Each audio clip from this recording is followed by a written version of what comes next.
Well, howdy. Happy Tuesday. I think it's Tuesday, right? Hope you guys are all doing well. We're talking about home buyers regaining power, in this highly unaffordable housing market that we're in. That is and could be some very good news for home buyers, but what the heck does that mean to home sellers? Because if it's good news on the home buyer front, it can't be good news necessarily on the home seller front, because it's a seesaw and it only goes one way or another. So we're gonna dig into the latest statistics, numbers. Oh, tonight's gonna be an interesting night. We're gonna dig into that. We got the poll going in the chat, so you can chime in, give me your 2 cents worth. I'm gonna do it not alone. I got a good friend of mine coming on, and he's been on this live stream before, and I'm always excited to have him here, giving me his 2 cents and sharing his very deep well of knowledge. Please welcome Mr. Joe Porreca. Hello. Hey, Jen. Oh, thank you. The welcome is so warm. My gosh, the accolades. You're making me feel good. I know, we got a lot of people in the studio. How you doing, my friend? Joe, for those that don't know Joe, not your typical Joe, Cup of Joe, is hailing from east of LA. And you guys are hopping over there. You're busy in your market over there. Yeah. At least I'm like, every time I talk to you, like, I gotta go.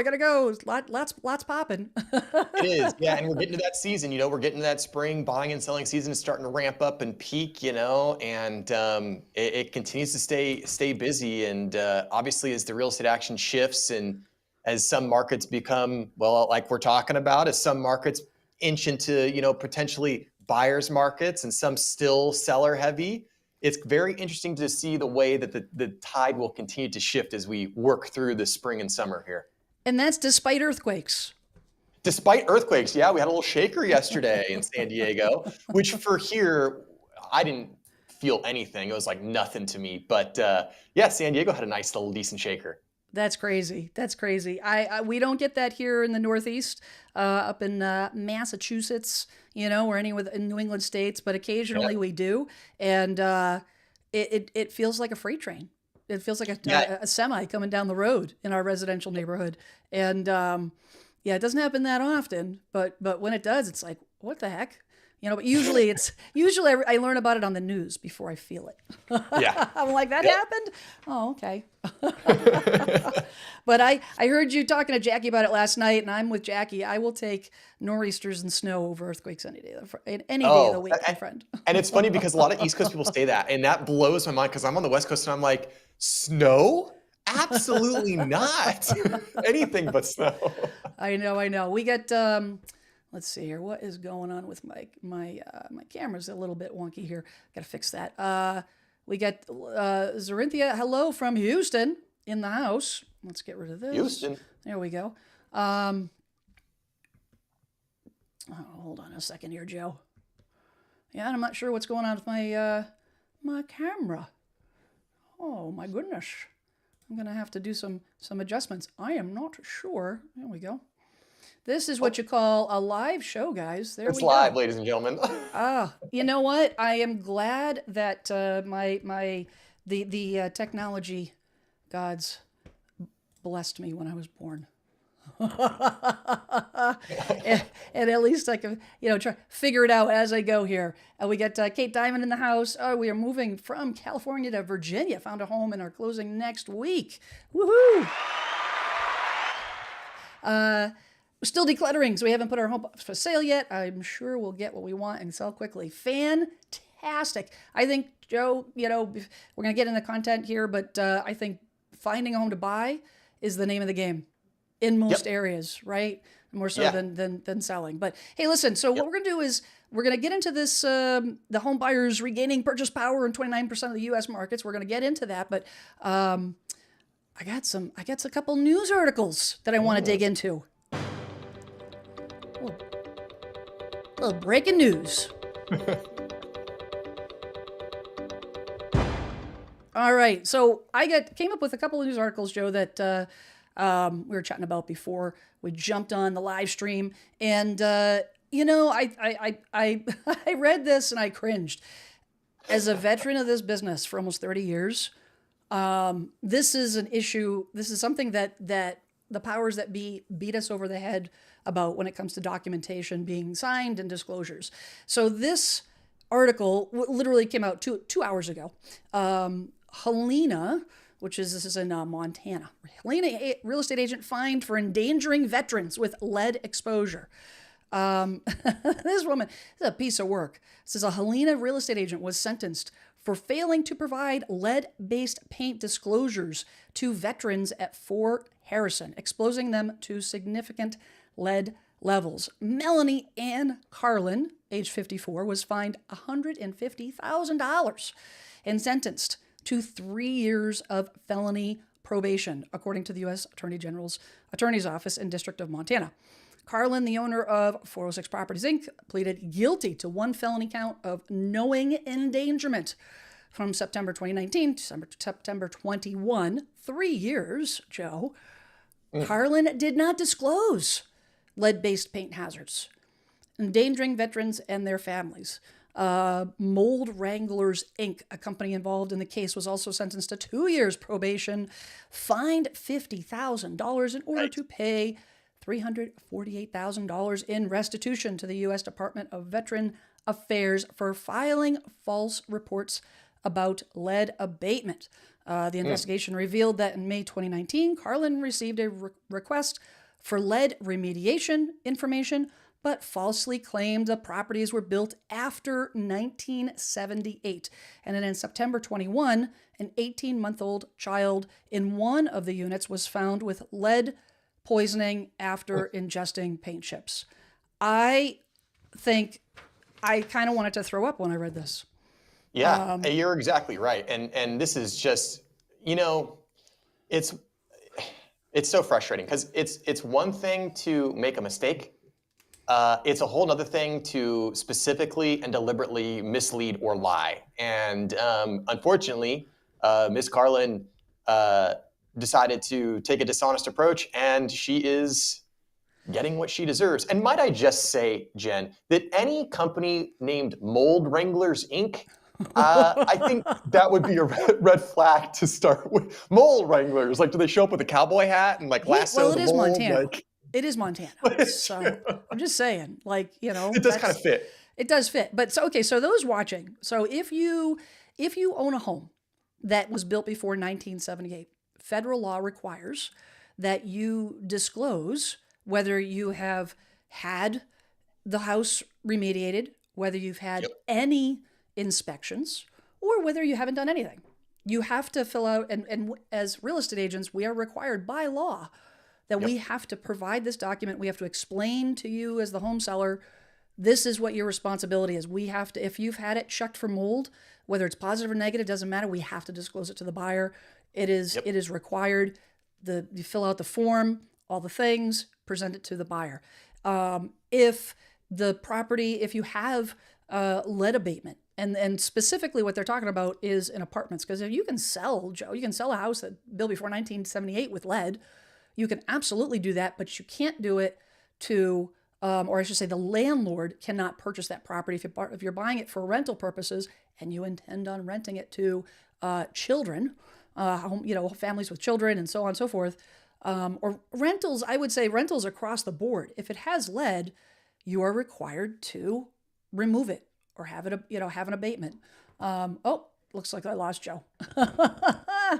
We'll wait for him to jump back on. So when you have that abatement, you have to require. Yeah, that's required. Here we go.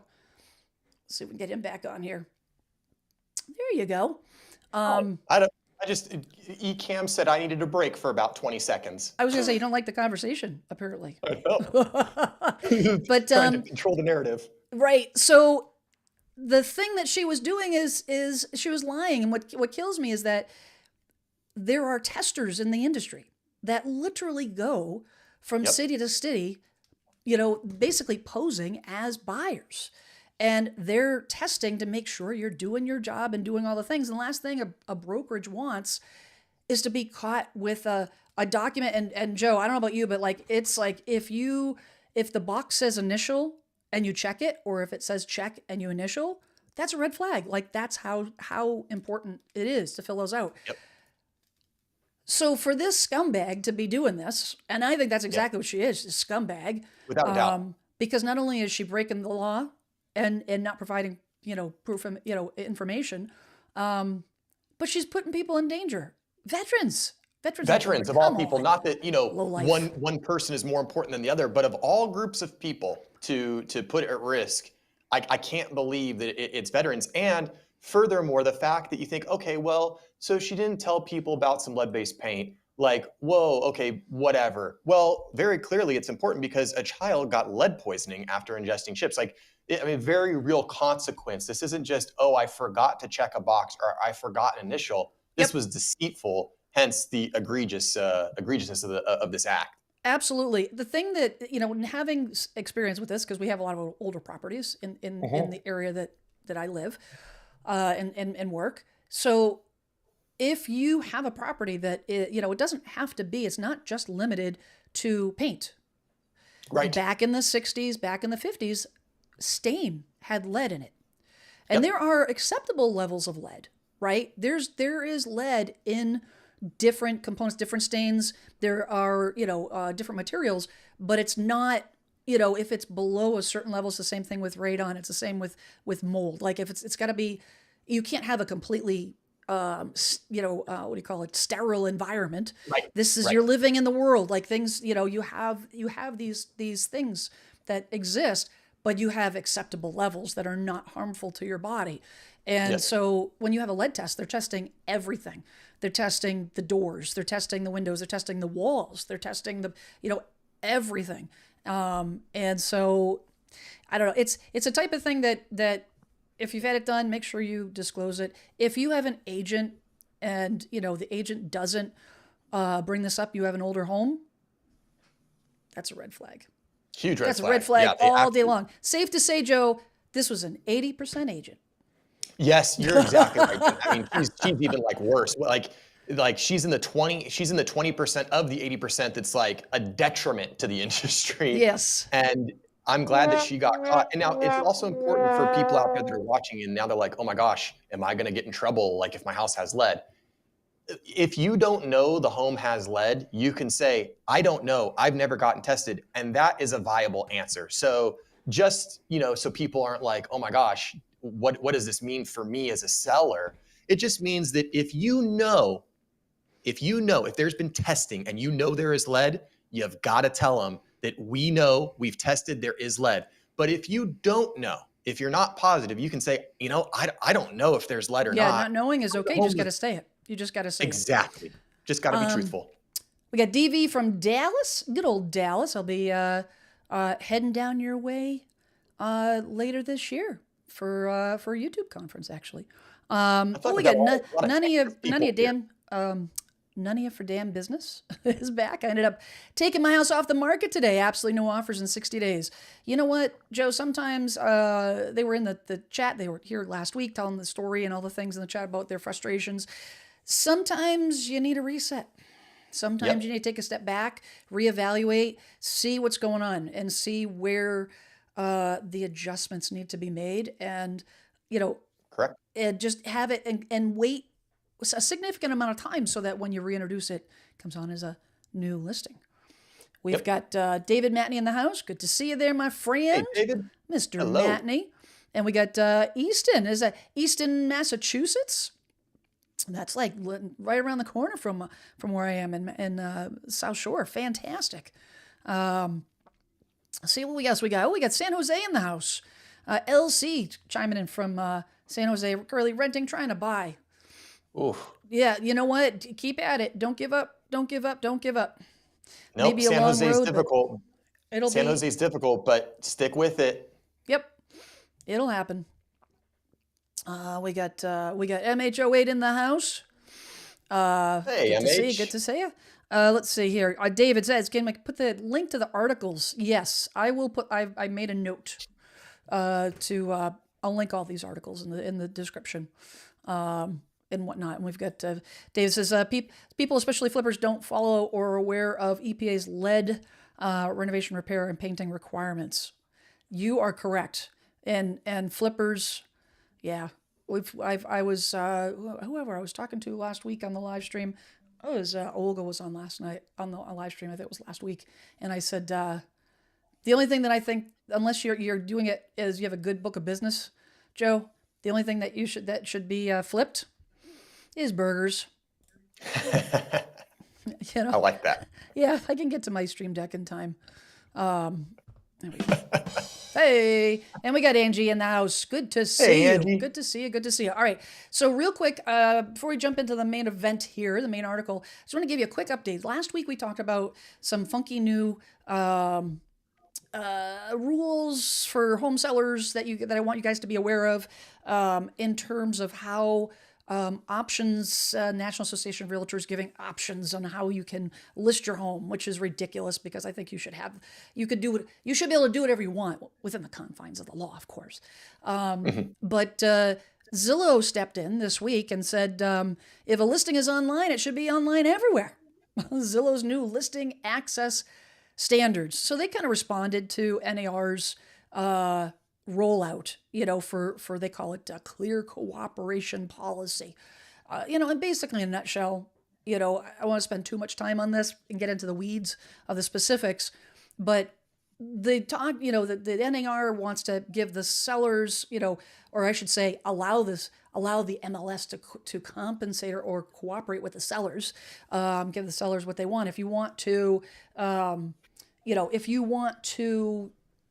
say only list it, you're in a real high-end community and you do not want it in the public MLS because you don't want it available to everybody. You don't want to put it out in the general population. You kind of want to sell it, by word of mouth.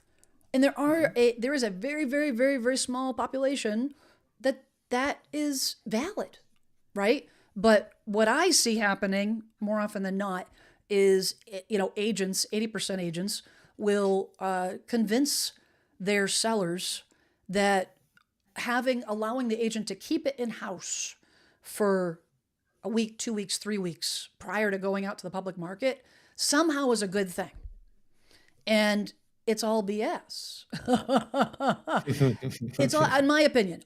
Like I said, there's going to be the asterisk for everybody's situation, but it's, it more times than not, Joe, would you agree that it's more times than not, it's the agent wanting to double in the deal and get both sides of the transaction, keep both sides of the transaction in the house, in the office. In other words, it's not about you, Mr. and Mrs. Seller, at all.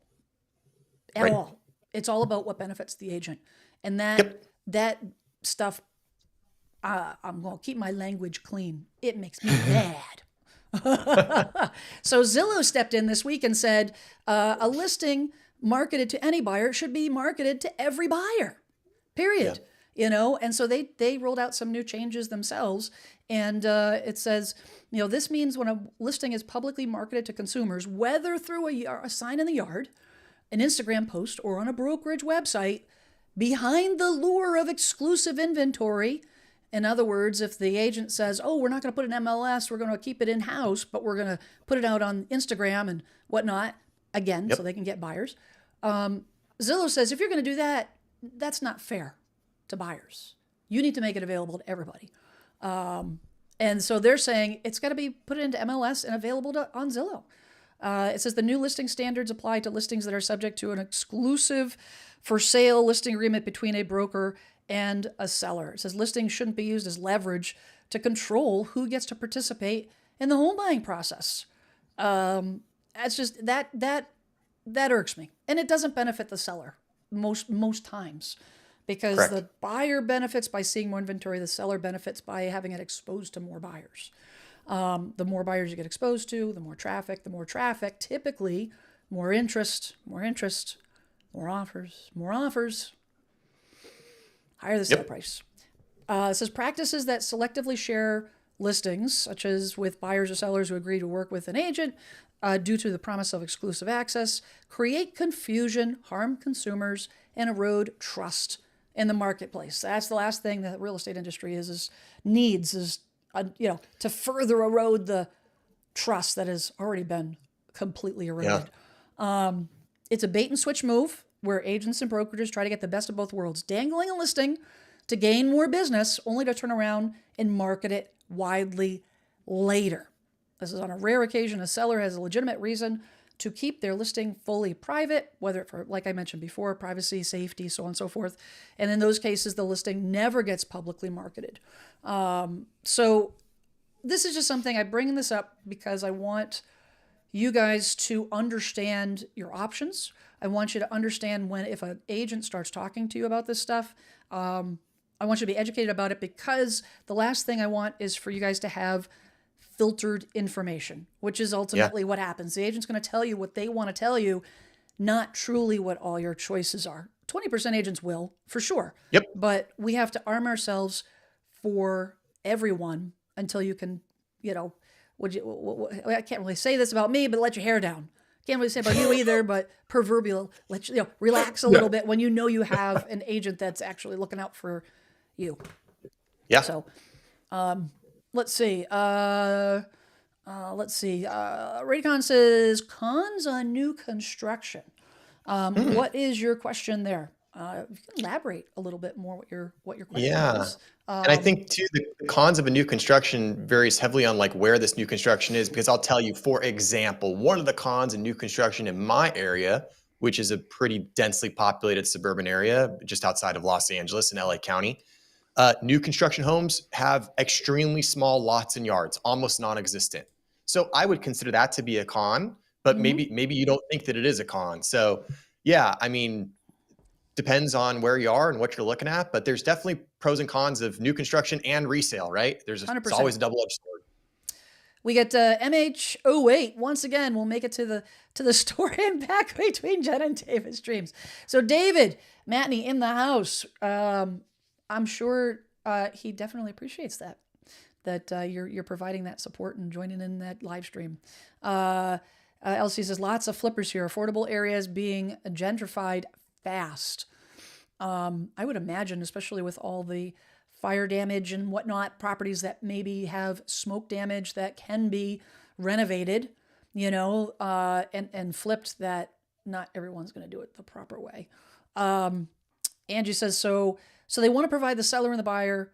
So they want to provide the seller and buyer, or why keep it in-house? So I think in my opinion, the only reason that you would want to have it in-house is because what Zilla just mentioned in their article, if it's a privacy concern, if it's a safety concern. Say you have a lot of valuables. You don't want to put pictures of your $20,000 artwork, and it's not feasible to take everything down. Your property is lavish or extensive, or you have a lot of hunting equipment, or anything at all, anything that you don't want to advertise the interior of your home to the free world. And you want to have it very exclusive. So it becomes almost like word of mouth. I mean, that will happen. And not every home seller wants a ton of people walking through their house. They're okay with just a handful of buyers. They're told, because of maybe the type of situation, they're really looking for a very, very, very specific type of buyer.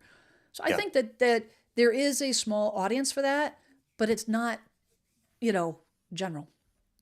Yeah, I agree. Karen, welcome. Hey, we're just getting started.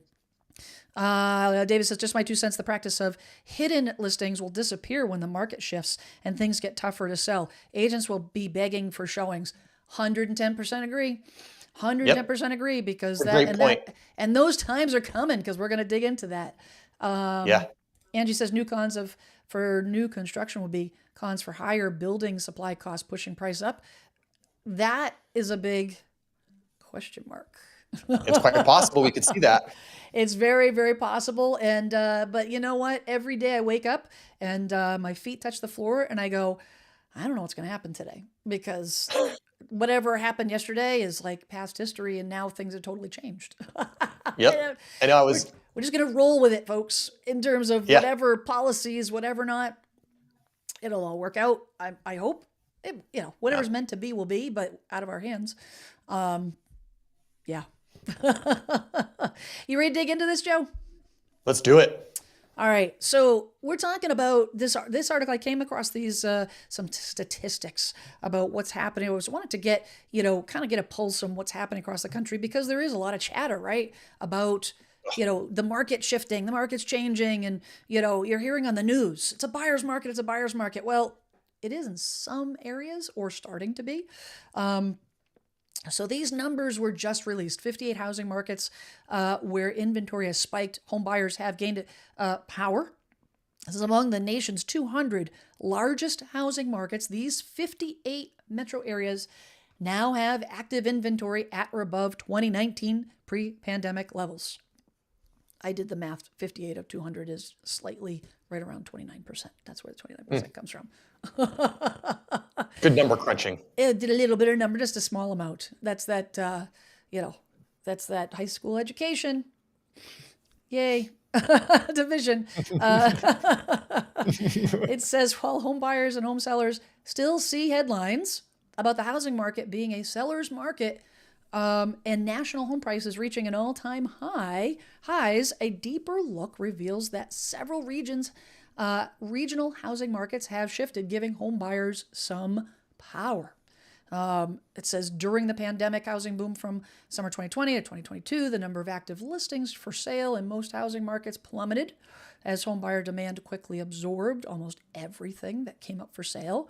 Fast forward to the current housing market, and the places where active inventory has rebounded to 2019 levels due to strained affordability suppressing buyer demand, are now the very places where home buyers hold the most power.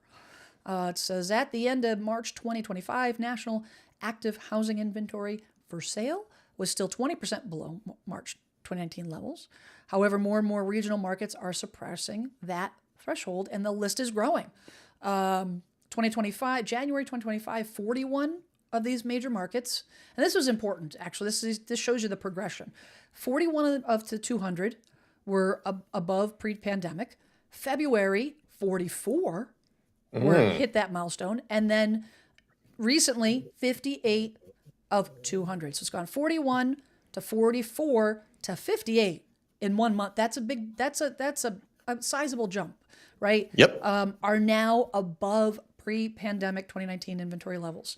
So we're going to dig into, I know this is very small, guys. I'm going to zoomed in as much as I possibly can, but I want to just focus on the top areas. This at the top of the list, if you're in Texas, and we have a mutual friend, YouTuber friend, Joe, that does a lot of content on Colleen.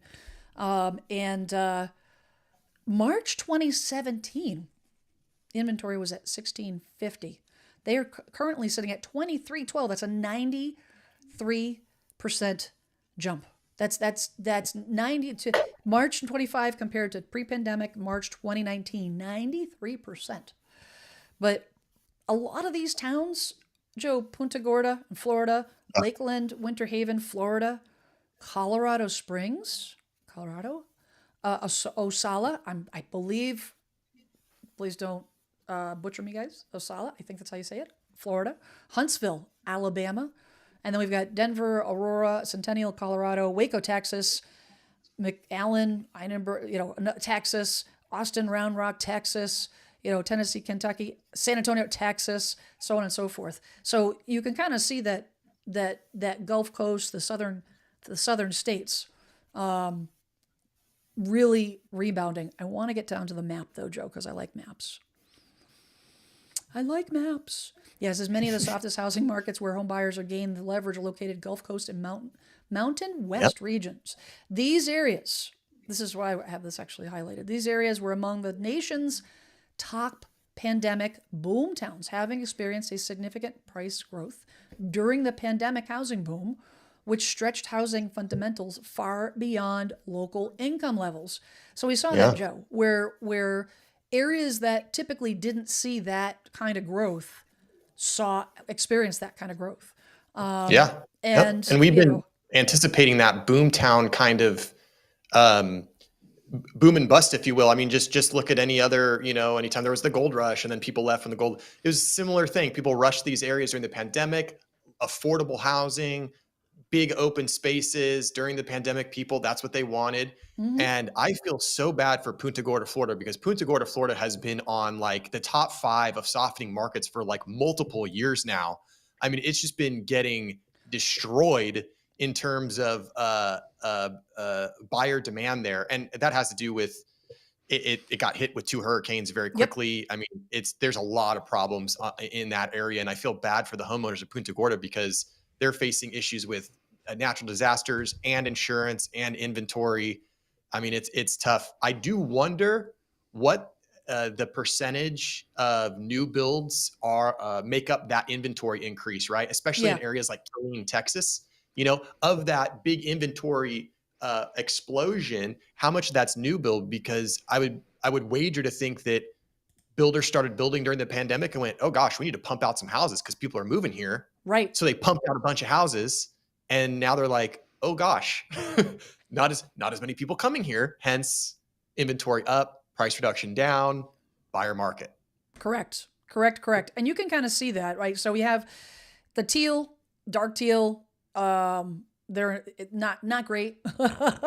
Dark No, brown, oh, good buyer. like exact opposite. You'll see the swing, and you can see like the northeast, Yeah, areas, which are significant. Hartford, Connecticut, 78%, wow, deficit. Big surprise here.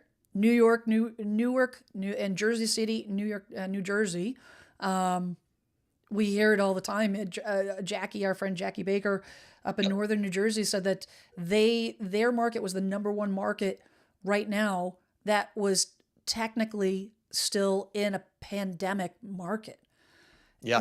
I mean, Which matches up to what I hear about from her all the time of yeah, the it does. prices It and does. the inventory and so forth. My area in Barnstable's on the Cape, Boston area. I'm in the South Shore area. We're still significantly down, but prices haven't softened, and they won't soften. All these areas, guys, if until you reach that 0%, until you reach that break even, there will Hmm. not be a softening in prices. Even if No, there's an increase in inventory, all of a sudden we're at only -5%. There's still going to be that still means that the scales have not balanced yet. They haven't the buyer correct. the buyer strength hasn't been regained. The sellers still have a strong hold. But you look at these other markets. I mean, pretty much the entire state of Florida, Hmm. Miami Beach, is a big market. They, interestingly enough, is not as bad, as the Punta Gorda or the Lakeland or Osala, areas. Yeah. And then you've got the San Antonio, you've got the Austin areas, and I was reading that a lot of these areas is because of the migration from during the pandemic, California, people getting out of California and moving to a lot of these areas, and then Yep. new construction started, and so new construction down in these areas. MH08, you're asking about or I think it was not MH08, it was Radion Tribeca was asking about cons of new construction. These are the areas you've got to look out for cons of new construction because they were just building Yeah. like crazy to Like it keep was up an with the assembly pace. line. It Yeah. was like an assembly line. So very, very, very interesting. It says that generally speaking, the housing markets where inventory has returned to pre-pandemic levels have experienced weaker home price growth or outright declines over the last 24 months. And it says conversely, housing markets where inventory remains far below pre-pandemic levels, as you can guess, it's the northeast area where we are not. So I think that what's interesting is just 6 months ago, Joe, it would have been isolated to Florida. It would have been isolated to Texas, right? It was. Yeah. Hmm. Not anymore. You can see that trajectory slowly, Yeah. slowly creeping, and you have like Tennessee, Oh, if Clark, I don't know if Clark the realtor's in the house, you get a town named after you, buddy. Clarksville. I don't even know how you say that. Sevierville in Tennessee. Uh, you know, they've got a lot of inventory, 129%, 129%. Well, you know Ouch. what's interesting, Jen? As I look at this, one of the things that I take away is, if we look at the map and we can start to see, kind of like you were saying, you can kind of see the spread, right? You can see the spread of that blue kind of creeping up.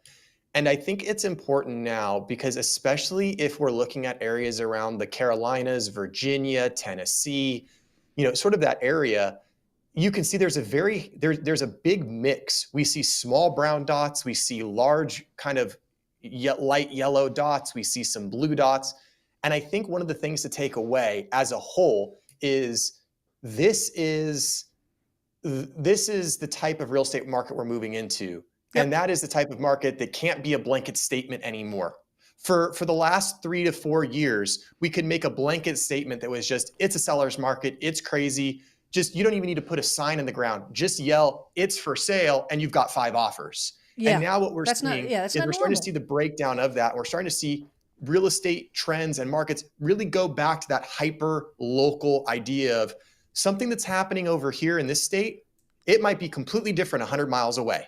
Yep. And it's just getting more and more localized, which is, truth be told, how it's always been. Yeah. And on the flip side, in terms of downward pressure for, enticing more buyers, I think the natural progression of things, what will happen, and it's good, something to consider if you're a home seller and you're thinking about, like, someday, maybe in the near future, it's on the radar at least. You're thinking about moving. For sure.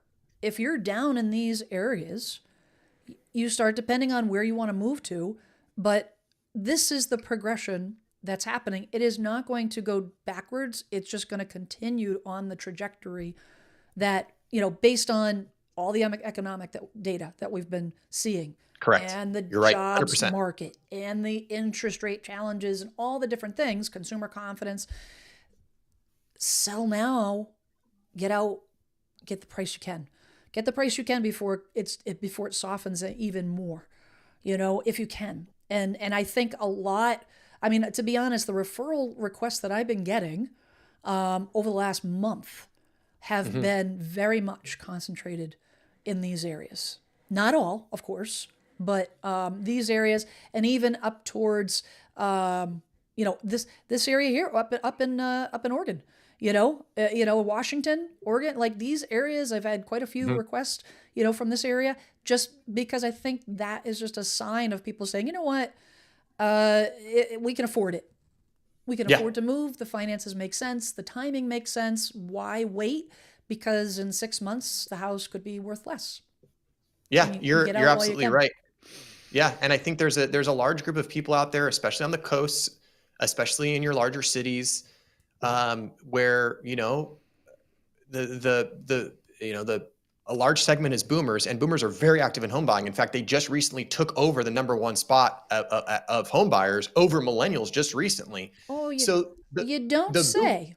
Oh, look at that. Look at that. It's almost like I knew what we were going to talk about. Well, it's almost like Jen does homework before the live stream. And it's just interesting because I think a lot of what we're going to see is a lot of these boomers that are in these wealthy, affluent cities and states, like my area, like Bend, Oregon, and Seattle, Washington. And I think we're going to see them take their money and run, quite frankly. And they're going to say, you know what? I completely agree. I'm over this. I'm over the weather. I'm over the cold. I want to go to Florida. I want to go to Texas. I want to go wherever.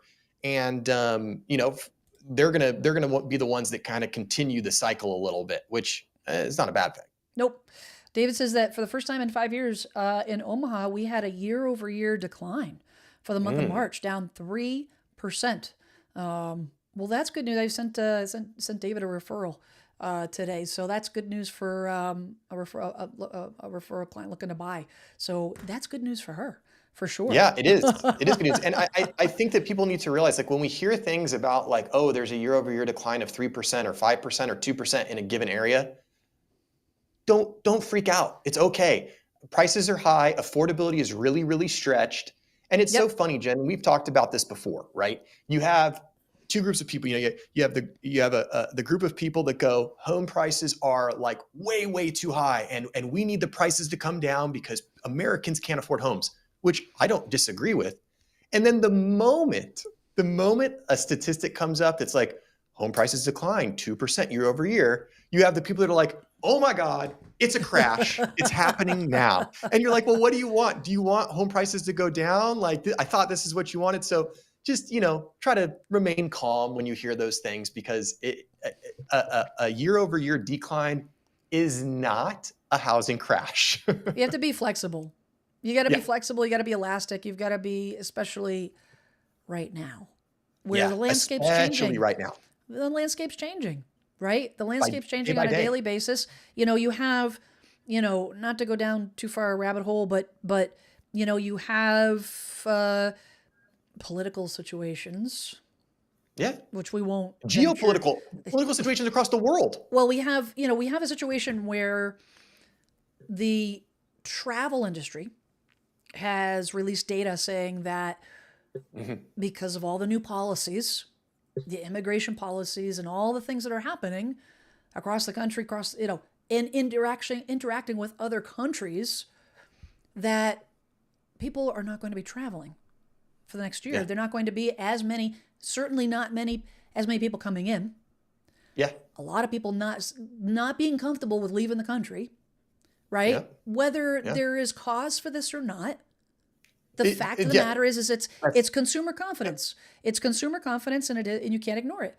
So what does that mean, Joe? That means that, okay, so you have the money, but you're choosing not to leave.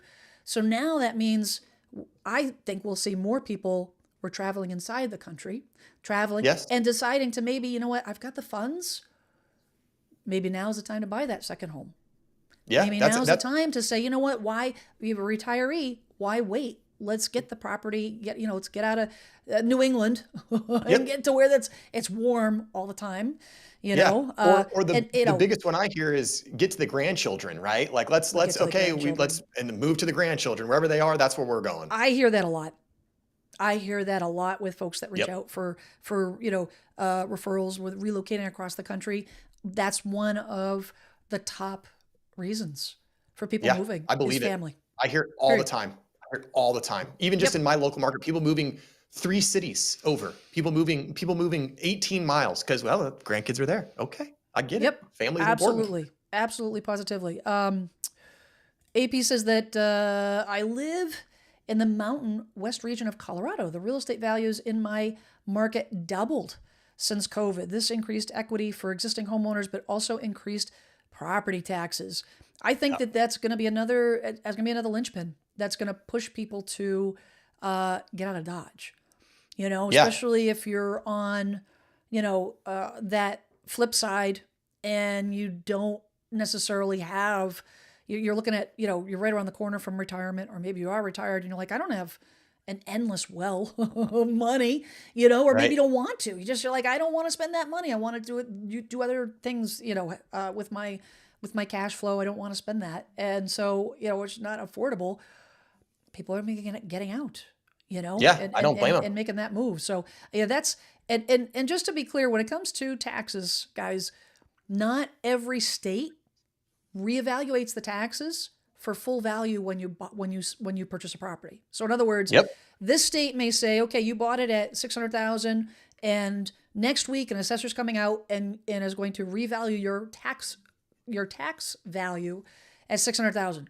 If you bought a house here in Massachusetts, in Plymouth, you bought a house for 600,000, and maybe the tax assessment was 450. It'll readjust, but not until next year. And now they're using comps from about a year ago. So it takes a couple of years to get up to, where you're at. And even then, you're looking in a neighborhood, my house versus the neighbor's house. And this is another thing to keep in the back of your mind. These typically tax assessors are not going to go through your home and be like, oh, you have granite instead of laminate countertops. Oh, you have top of the line windows instead of, replacement windows. You have hardwoods instead of carpet. You have 4 bedrooms versus 4 bedrooms. That's your basis. A half acre versus a half acre. So you buy a house that has some updates doesn't necessarily mean your value is going to go through the roof. That's a good point. So keep that in the back of your mind. Let's see. MH says, don't forget the repeal of the Gallagher Amendment. I am not. Oh, they're having a chat. I don't even know what the Gallagher Amendment is. I'm not familiar. Angie says Clarksville is a military town, so builds more. That makes sense. That makes total sense because there is definitely a large contingent of new construction in Tennessee. I wonder what would you're talking about taxes and things like that, and you probably heard this, Jen, but Florida Governor Ron DeSantis down there has floated this idea of getting rid of property taxes. I did a whole live stream on that. And so you're familiar with this. Now think about what would happen, Jen, if Florida, who has very friendly income tax laws already, gets rid of property taxes, and there's a surplus inventory in Florida. So here's the thing. I learned at a very young age. This is going to be a shocker, and I'm sorry to let this cat out of the bag for some of you. This may be very unsettling to hear, and I apologize if I'm dashing your dreams. I learned at a very early age that there is no such thing as a money tree. I cried that money trees are not, money does not grow on trees, that you actually have to generate funds somehow other than just picking it up. So you get rid of property taxes or you reduce them significantly. Right. What are property taxes used for? Infrastructure. Yep. Right? Roads, maintenance, lights. If you live in Florida, it is clean up after a storm. If you live in the Northeast, it's clean up after a storm. You live in California, it's clean up after a storm, right? Yep. It's used for schools. And you say, well, I'm retired or whatnot. What do you care about schools? Good schools raise property values. Yep. It is what it is. You want to have a decent school system in your town. Where's that money come from? Not all, but a good chunk comes from property taxes. So these things don't go away. It just gets moved. So if you I get it, and something does have to be adjusted. Like there's got to be another way to help the American people figure this out, but it's not as easy as just because it's the money's got to come from somewhere, which means it's going to be an extra property tax. There's going to be income tax, not property tax, but there'll be income tax, sales tax. The money will come from somewhere. Some very smart economists that are smarter than me will hopefully think of a solution, but it's not as easy as I think some people would hope it to be, right? Yeah, I agree. Let's see here. MHOA said, I had people knocking on my door asking if I wanted to sell. Now we're just down to getting phone calls. Yeah, that stuff drives me bonkers. The question I have is were they real estate agents or like just random buyers? Real estate agents, I've never done that. I've never cold called. I've never knocked on a door. Honestly, I think it's dangerous, but I just think it's I don't know. I don't want to say anything negative to people trying to make a living, but in this day and age, do you know what? If somebody comes to my front door, I don't even go to the front door. I see them on my ring cam and I just pretend I'm at home. Do you remember when you used to be excited when the doorbell rang? I rang? hide behind the curtains. I remember being a kid, being excited when the doorbell rang, ooh, someone's here. And now the doorbell rings and I'm like, why the heck is someone here? Go away. It's like, if you're not Walmart delivering groceries or DoorDash delivering food, beat it. You know what I mean? I'm like, pull in the garage, shut the garage door. I don't want to talk to anybody. Oh geez, Angie says I just had a realtor make me a homemade cheesecake to get my listing. Maybe I should put my house on the market and see if my agent friends will make me cheesecake. I love a cheesecake. That's interesting. That's an interesting thread. I had a customer who gave me a loaf of banana bread. Well, every day. Wow, that's a lot of bananas. I'm doing something wrong. I don't get anything except my kids yelling at me.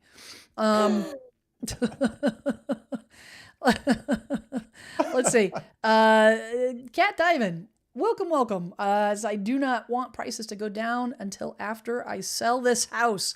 And that lies the difficult challenge. It's like you want prices to go down, but also like it's an even Steven. If you're buying and selling and buying, right? It's hard, Joe, right? Because it's hard to It time is. the market. It's really, really hard to buy, sell high. It's like a stock market. You can't. It's a It's really gamble. difficult. Sell high and buy low. Well, what do you do in the meantime? You know what Yeah. I mean? It's like that's why I always say, you know what, you can't. Don't time the market. Just you got to figure out your personal timing, Yeah. No, you're personal exactly right. timing, and what makes sense for you. And then if Yeah. financially you can do it at this point in time, given the current economy, the current interest rates, the current everything. If you can do it financially, you're comfortable with it, it's the right time for you personally, all the things. Buy high, sell high, buy high. Unless you're moving from an area, Joe, that is Mhm. buying into a lower median price area. Yeah. That might be on the downward pressure. Let's see. I'm scanning the chat. Angie says, and I'm actually researching a video about this actually, for a video. If I have capital gains, can you still get around those by buying another house to live in within 180 days, even if it's moving to another state? I hate to say that I am not fully equipped to answer that question. That's a great question. And I would say stay tuned. I'm actually doing some research. Do you have any, how well, I don't, I think I've actually participated. I actually did a 1031 exchange. Yeah. 131. I've had maybe one, maybe two in 29 years. Yeah. Yeah. I just don't have a that's, lot of it. I don't do a lot in that realm. You know what I'm saying? yeah. Yeah. Yeah. But I don't think you're talking 1031 necessarily. So, Angie, stay tuned. Because I've had quite a few of you guys reach out and comment that you'd like to get more information on capital gains. So I am researching and doing some homework. I am not going to get too deep because I'm not a financial, certified public accountant, or to give you financial advice. But I would talk to an accountant. What do you think, Joe? Yeah, I mean, with tax law, it can be so confusing. And tax law is one of those things where it's like, oh, you can do this, and it'll allow you to do this, except for if you do this, this, and this, and you're like, okay. So I would talk to a CPA for sure on that to get clarity. I have heard there are ways. 1031 exchange is the most common way to avoid capital gains taxes. I don't believe that there is a way for just the common regular person, if you have capital gains and you sell, that you can get around those taxes. Now, depending on where you are and different state laws, there could be potential that at a state level, if you reinvest in real estate in the same state with an X amount of time, maybe they'll do something for you. But there's nothing I know outside of a 1031 exchange that would allow you to do that. I don't know. I'm gonna research that.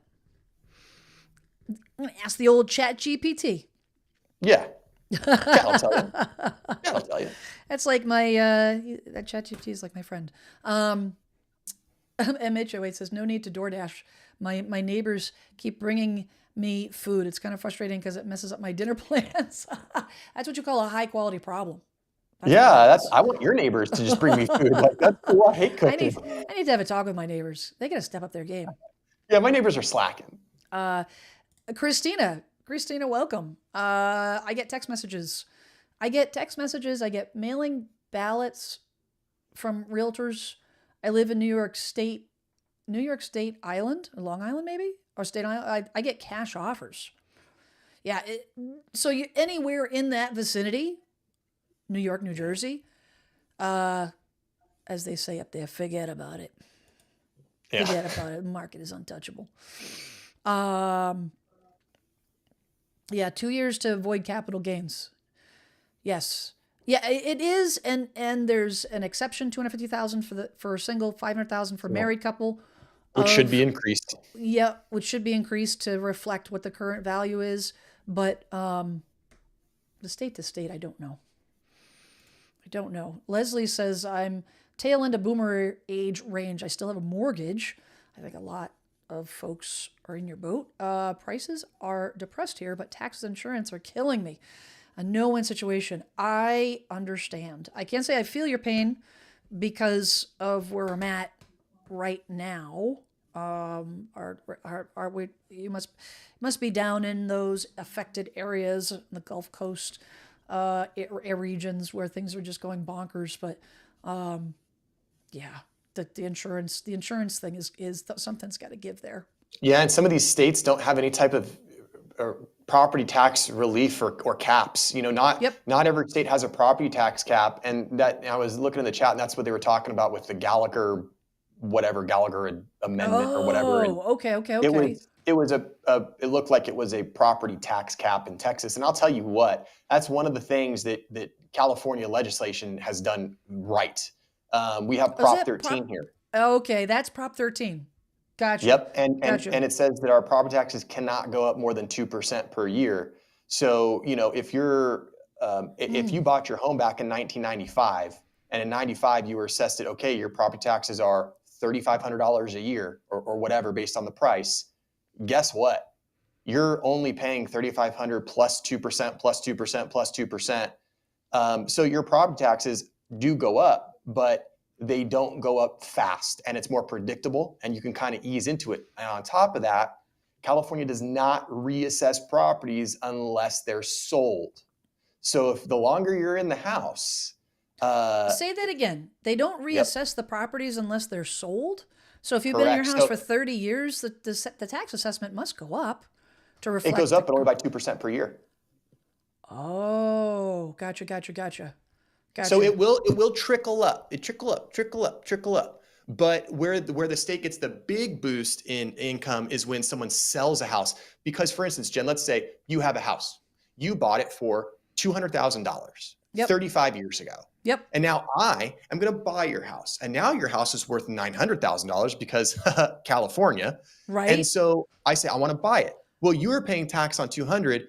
I am now paying tax on 900. And now the state is getting a huge bump up in property tax revenue. So you're paying more property taxes than your neighbor. Correct. That's absolutely true. Yes. And that's happening to me. I'm paying property taxes on $1 million home. My home was $992,000. I'm paying property tax on that. California. I know. I just can't fathom it. I'm in the Northeast, but still, like, I'm in and my home's regular. the more affordable area of like, the Northeast, like south of Boston, and that just can't. I can't fathom that. Yeah, and my neighbors next to me have an extremely similar house. They're paying property taxes on about $320,000. Wow. So say Florida, okay, those folks in Florida or Louisiana or Texas, and they mimicked what California has now, and then you make it retroactive to the property the transfer date, and then just calculate 3% per year from that purchase price. That would save a ton of money. Exactly. And then what it's doing also is it's really, really helping seniors. No joke. Because I get that. It's not, I mean, if you're working, like for me, if my property tax were to go up, I'm generating income still. But if you're a senior on a fixed income and all of a sudden the state of Texas says, hey, time to reassess because we noticed that there's been a lot of sales in your neighborhood. We're reassessing. Oh, by the way, your taxes went up $4,000 a year. Well, if you're on a fixed income, that's your battleship is sunk, And in California, that cannot happen, which is why I say it is one thing that California got right with laws and legislation was Prop 13, and it was voted in 1976. Yeah, thank God for Prop 13, right? Yep. Exactly. We have it, and we're not getting rid of it. Angie says, if you're over 55, you can take the property tax rate with you. Really? Another great bill. Another great bill, and this will Jeepers. alleviate a lot of the golden handcuffs for a lot of people because they can take their property tax with them. So what that does is that stimulates people over the age of 55 to put their home on the market, buy a different home, because now the property tax reassessment objection no longer is valid. Interesting. So you're over 55. You're moving from LA, Yes. that, hard hit area, and you Yep. want to go south or maybe north, Yeah, sure. you take the rate with you. Yes, the rate. So for instance, I'll give you a hypothetical. Let's say you had a house, 500,000, Interesting. and you're paying taxes on it, and you're over 55. Let's say you're 60 years old, and you want to move, and you find a house that's $500,000. Okay. Yep. Well, because the home that you bought that you're selling, you probably bought that for 200 many years ago. So your tax is very low. Well, now you're going to buy a $500,000 house. Your taxes would be much higher. Sure. But since you're over 55, you can take the exact same tax that you were paying and pay it on the new house. Same exact amount. So you are not subject to that reassessment that say I would be as So the someone who's value, 35. you carry the value, not the rate. So the value you carry with you. So in other words, you're not paying taxes on 500,000. You're paying taxes on the Bingo. 200,000 from the previous property. Yes, Okay, yes, that makes sense. yes, That makes sense. That yes. makes sense. Yeah. Angie says her taxes are 1,600 per year. That's like almost And if like Angie is going over back in 55, time machine. if Angie's over 55 and she moves to some other place in California, she can continue to pay that rate on the new house. If the new house is the same price, then it's going to be the same amount. Yep. Her profile picture she looks like a movie star. She's probably like She does look like a movie star. she's I don't probably think, like and I 30, don't think she's able to move her 35 taxes yet. But 35 forever. Not like us hardy New Englanders that we're like 35, we look like we're 80. I'm not 35, I hate to tell you. Not even close. it's all those harsh New England winters. I almost qualify for that take the tax rate with you thing. By a little. Zeruthia says this boomer is tired of the hot and want to go back to where there is a real winter. Go back to New England. New England are the northern states. That's why I like the South Shore. You don't get a ton of super crazy weather, although it's annoying with the way it is. It's not significant. I want to touch on that article, Joe. That Yeah, boomers. the boomers. We love the baby boomers. Baby boomers are boxing out millennials to become the top U.S. homebuyers. This was interesting, and I could see this coming. I saw this train coming a mile away. It says, according to the report from the National Association of Realtors, boomers accounted for 42% of new home purchases in the last year, and many of them paid cash. Yeah. Says for years, baby boomers have been aging in place, keeping their turnover low. And now not only are boomers holding on to their homes, but they're also the generation buying the most property, boxing out millennial home buyers for only the second year since 2013. Wow. It talks about millennials have largely dominated the housing market. The only exception to this rule occurred in 23 and 24. The share of millennial home buyers dropped to 29%, down from 38%. I remember talking about that. It was 38%. Now it's down 29%. And meanwhile, boomers ages 60 to 78 accounted for 42%. Wow. Jessica Lautz is the NAR Deputy Chief Economist, a Vice President of Research.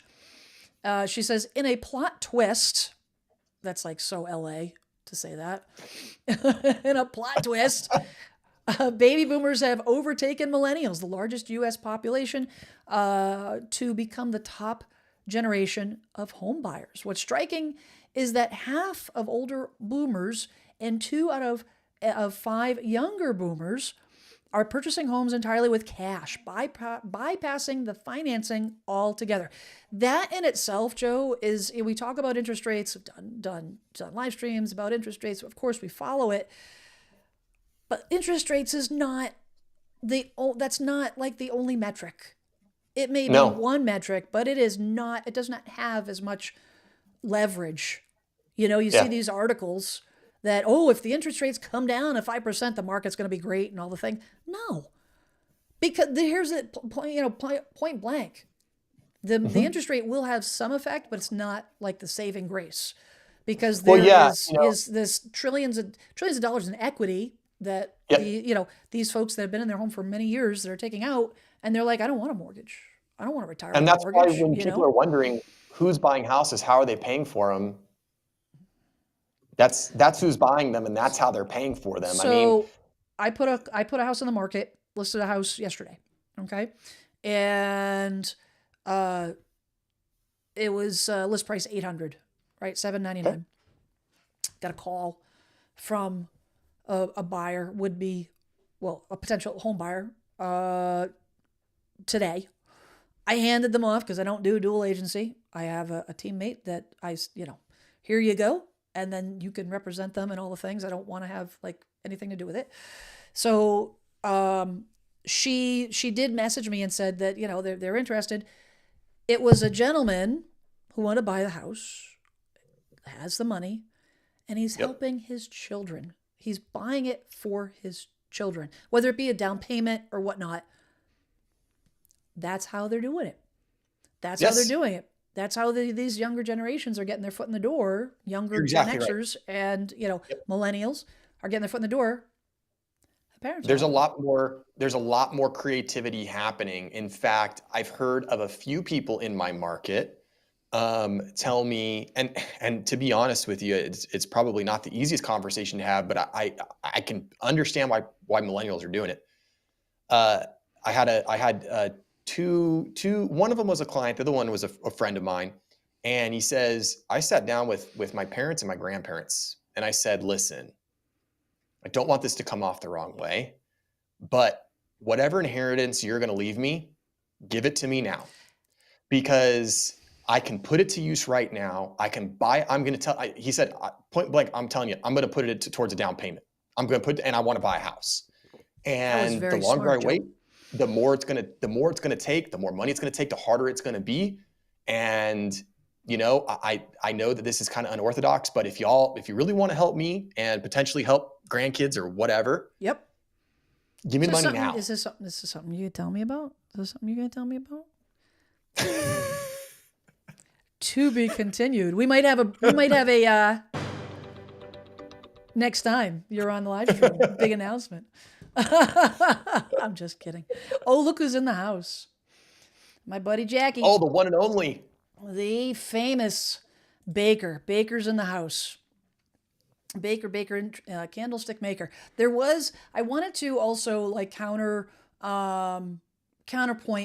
the article that was the anchor article of the live stream about the areas that were booming, but also wanted to point out, it's a quick article by Fast Company. They did the stats on the opposite end, Joe, so that I know Ah, a lot of those watching are in that arena of home sellers, and it's like, yep. great, the buyers. This is the areas the buyers have the power. Here's where the sellers have the power, right? Yes. And it says that among the 200 largest metros areas in the housing markets, these 42 had 50% less inventory in March than they Less. did in 2019.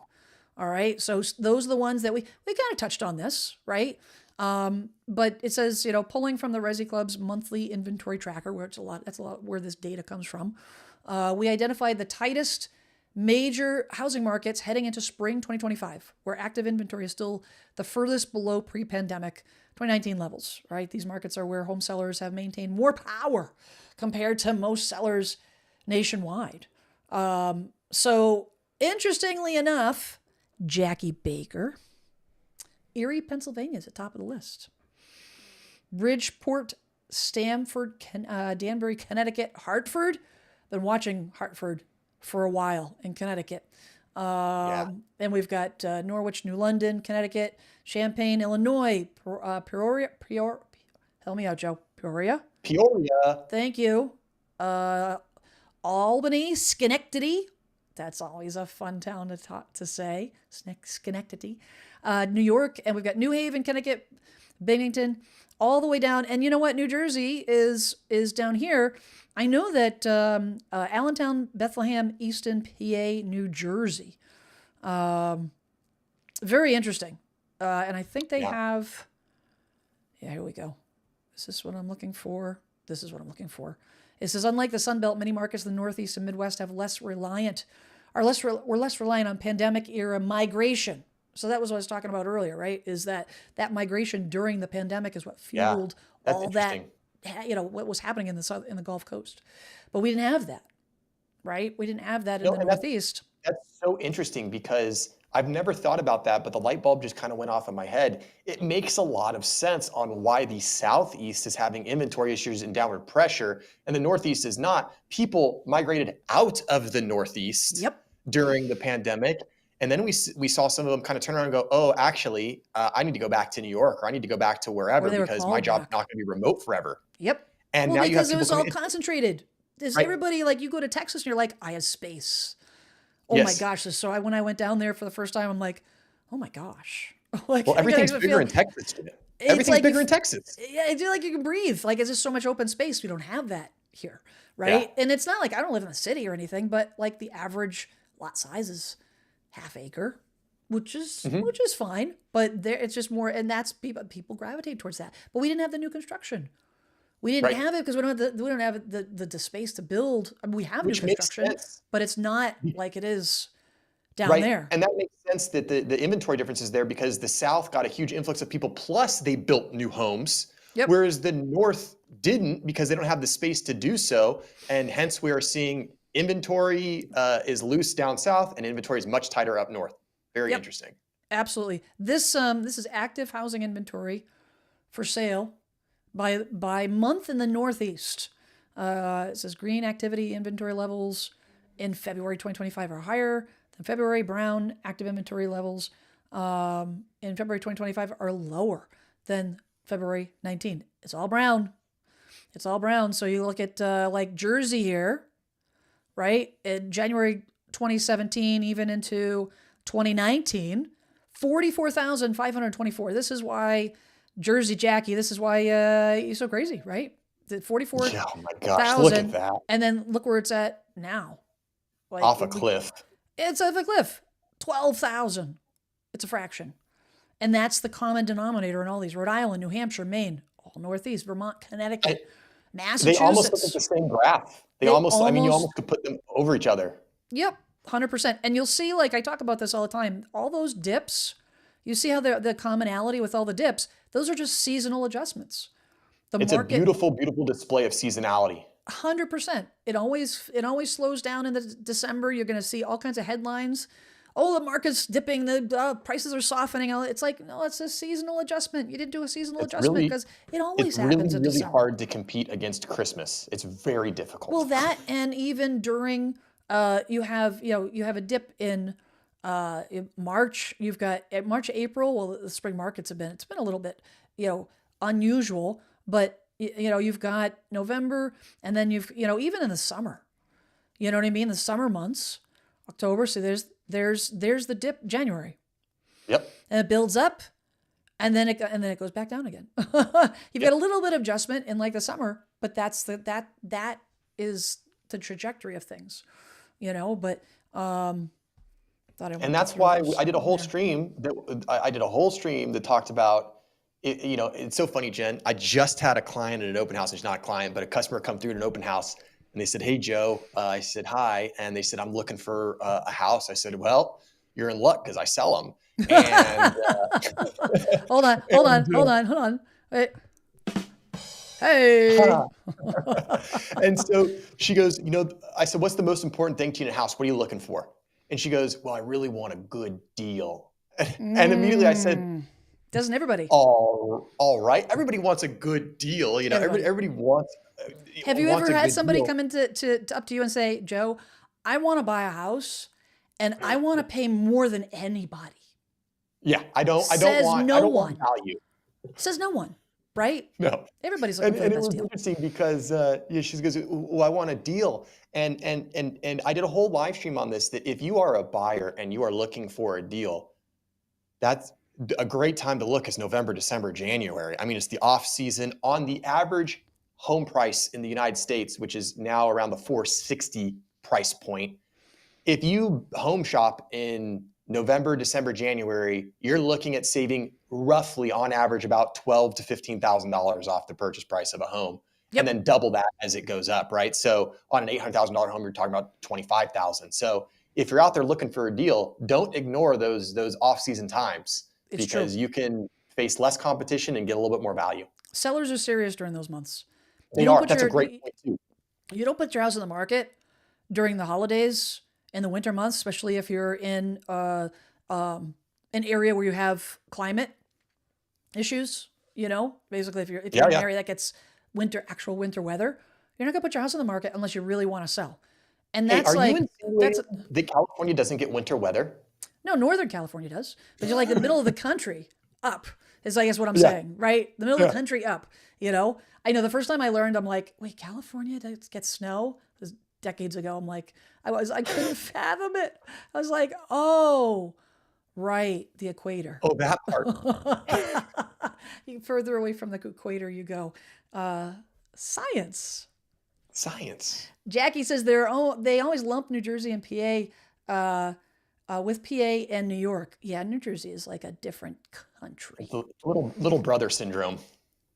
Jersey should be Jersey should be a different country. We don't even have our own NFL team yet with the New York teams.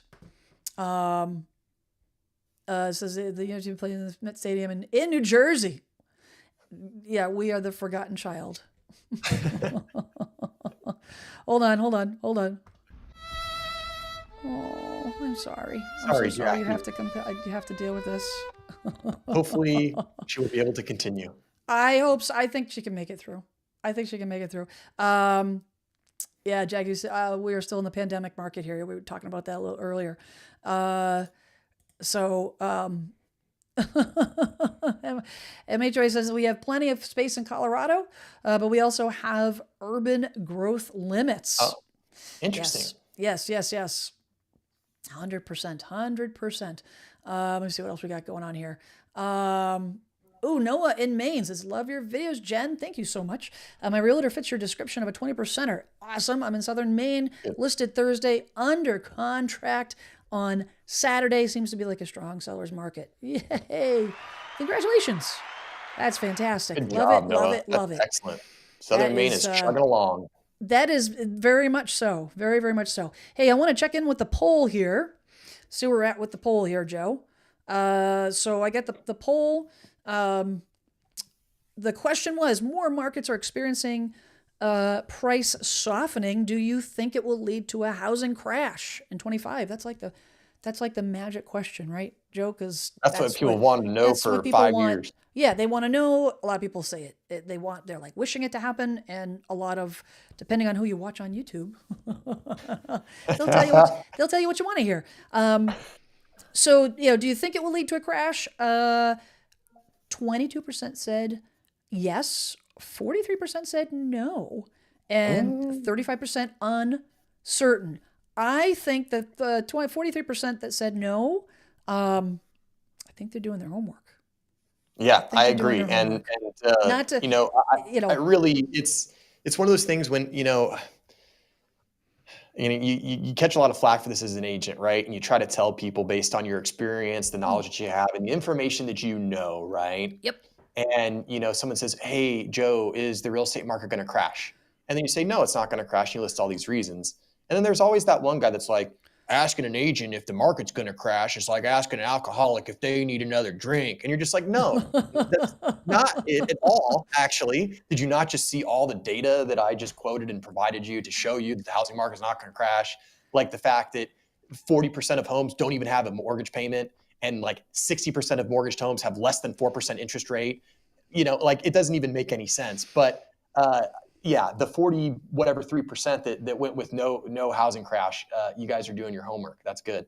Well, I mean, here's where I stand on that. I do not care one way or another. Like I have no skin in the game. Yes, I'm a licensed Data. real estate agent, but like if it crashes, I've worked through a crash Right. a We'll sell couple homes in a times. crash. Yeah. There's always business. It just changes. So there's Yep. nothing. I don't stand to gain anything. I guess that's what I'm trying to say. I don't stand anything to gain by saying there's no crash, Yeah. because all feel like I'm like in the deep south or something. All y'all. All y'all, you're gonna watch this, and whether you believe it or not, that's fine. Everybody's got to do their own thing. But like, there's nothing for me to gain by trying to convince you of anything. Like, I'm not gonna help you buy or sell. So what difference does it make? What difference does it make to me, Joe? And that's why And that's why I always try to just deliver the data, because the reality is we don't data. know. It No, we might don't. And crash. It might especially not. Nobody. We and don't really especially know. right now, like we were talking about, where every day is a year in terms of information and data now. I mean, True. it's just flip, flop, back and forth. This happened, that happened, whatever. And, it changes so quickly. And I think you're exactly right, Jen. Just present the data, and the Yep. data. Can you just say that Doesn't one do part anything. again, real quick, Joe? Just present the data. Nope. It's Before very, that. very simple. Nope. Before you said that. Before Oh, what that did I part. say before that? You're exactly right, Jen. You're exactly. You say it a little louder so my kids can hear you. I just want to do that. No, I'm just kidding. Oh, Jackie, she gives me a hard time with my sound. This made me laugh too. I saw this in chat. I started laughing.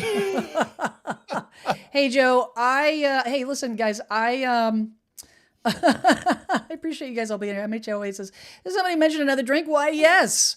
Hey now. Cheers, MH. Michael Familla. Yes. Hello.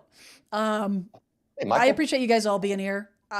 Joe, I appreciate you being here and sharing your vast, very deep well of knowledge. And you know what? You. If anybody's looking for an agent east of LA in the Claremont area, this is who you want to call. Don't call the Ghostbusters. Call Joe. Yeah, call me. He's the guy. And all the areas, all the intricacies and all the things, and you make some great. You got your live stream is when? It's tomorrow. Tomorrow, 6:30. 6:30. Pacific. Thank you. I was having a Swiss cheese brain moment. So just as a reminder, it's Pacific time. 6:30. Pacific. I was just specific. Oh my God, I'm losing it. Pacific. So if you want to jump on Joe's live stream, then you can do that. We'd love Check to him have out. you. We have a lot of fun. What are you talking about tomorrow, Joe? Tomorrow, we're going to be talking about. I'm going to dive a little bit deeper. We're going to do a couple things. We're going to be talking about the Zillow pocket listing. Yep. We're gonna definitely cover that, because that's going to affect buyers and sellers, agents, consumers, everyone.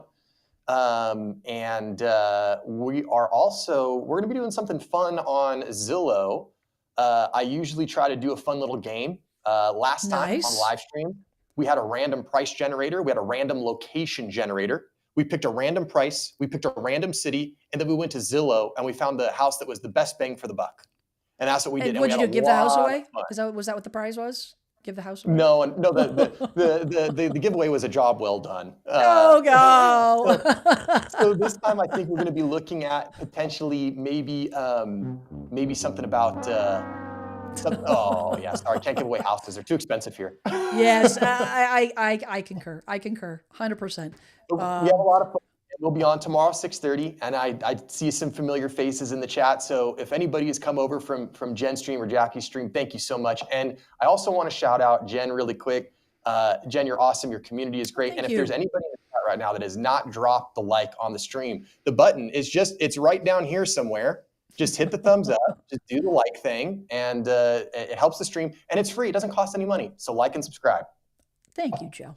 I appreciate You're that. welcome. I appreciate that. And the only thing I'll add is that if you guys do need a referral, you can fill. Oh, now this is different. Okay, so I'm not quite sure why this form is not. No, you know what? Somebody said that the form had disappeared. This is from yesterday. Okay, so there should be a form here. Remember, this is a live show, folks. I don't know why there isn't. I guess I got to do some. Reconnaissance. It looks like I got to do some problem solving in the tech arena, which is always fun. It probably is. Got to adjust the coding, the back end coding. Figure that out.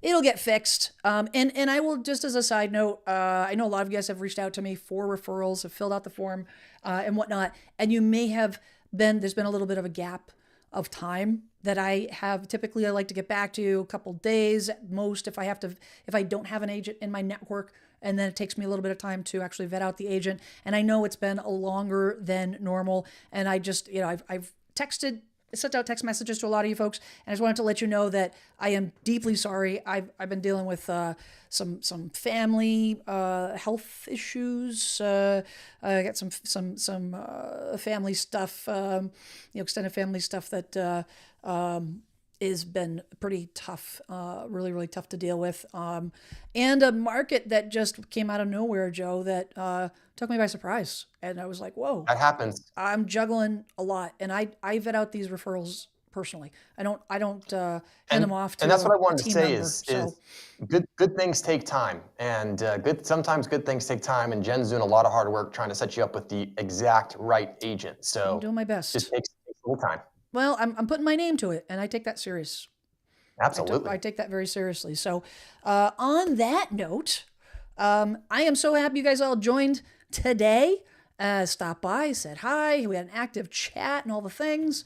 Excellent. And I really appreciate that. Joe, I appreciate you sharing your very valuable time in this busy market to kind of chat and share your thoughts and all the things. And I want to tell everybody, you know what?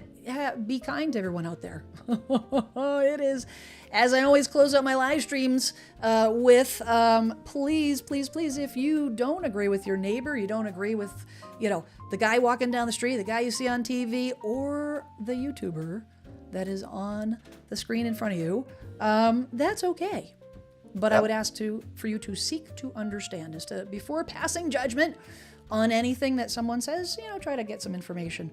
And it's okay to disagree, right, Joe? It is. We don't have to be.